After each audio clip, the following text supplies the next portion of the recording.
കല്ലാർകുട്ടി പട്ടയ വിഷയത്തിൽ പ്രതിഷേധം കടുപ്പിച്ച് കല്ലാർകുട്ടി പട്ടയ അവകാശ സംരക്ഷണ വേദി.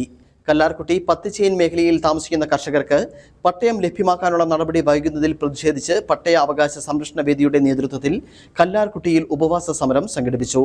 കല്ലാർകുട്ടി പട്ടയ വിഷയത്തിൽ കല്ലാർകുട്ടി പട്ടയാവകാശ സംരക്ഷണ വേദി എന്ന സമര സംഘടന രൂപീകരിച്ച് സമരം തുടങ്ങിയിട്ട് 10 വർഷം കഴിഞ്ഞു.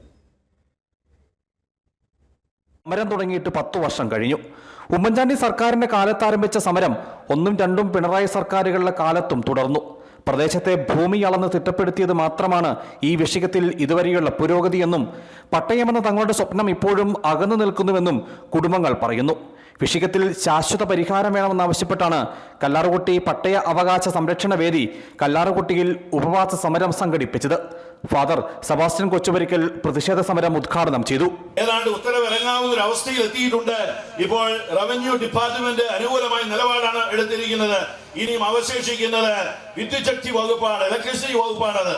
എനിക്ക് നിങ്ങളോട് പറയാനുള്ളത്, വിദ്യുച്ഛക്തി വകുപ്പിനോട് പറയണം പോയി പണി നോക്കാനായിട്ട്. ഇത് നമ്മുടെ അവകാശമാണ്, ഇത് നമ്മുടെ അവകാശമാണ്. 2 നയങ്ങൾ പാടില്ല, 2 നിലപാട് പാടില്ല, ഒരേ നിലപാടായിരിക്കണം. നിങ്ങൾ ഇരട്ടയാറ്റിൽ പട്ടയം കൊടുക്കാൻ സമ്മതിച്ചെങ്കിൽ ഇടുക്കിയുടെ കാച്ച്മെന്റ് ഏരിയയിൽ നമ്മുടെ അയ്യപ്പൻ കോവിലും മേരികുളത്തും കാഞ്ചിയാറിലും പട്ടയം കൊടുക്കാൻ തയ്യാറായെങ്കിൽ എന്തുകൊണ്ട് കല്ലാർകുട്ടിക്കാർക്ക് മാത്രം വിവേചനം?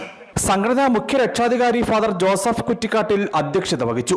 Konnathady panchayat president CK Prasad, PV Augustine, Jains Yohannan, KR Vinod, Sebastian Kathippara, Saju, Premkumar തുടങ്ങിയവർ സംസാരിച്ചു.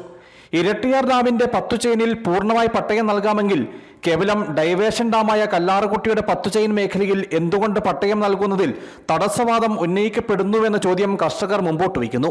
പട്ടയ വിഷയത്തിൽ പ്രദേശത്തെ കർഷകരോട് വഞ്ചനാപരമായ സമീപനമാണ് ഉദ്യോഗസ്ഥ സർക്കാർ തലങ്ങളിൽ നിന്നുണ്ടാകുന്നതെന്നും കർഷകർ ആരോപിക്കുന്നു.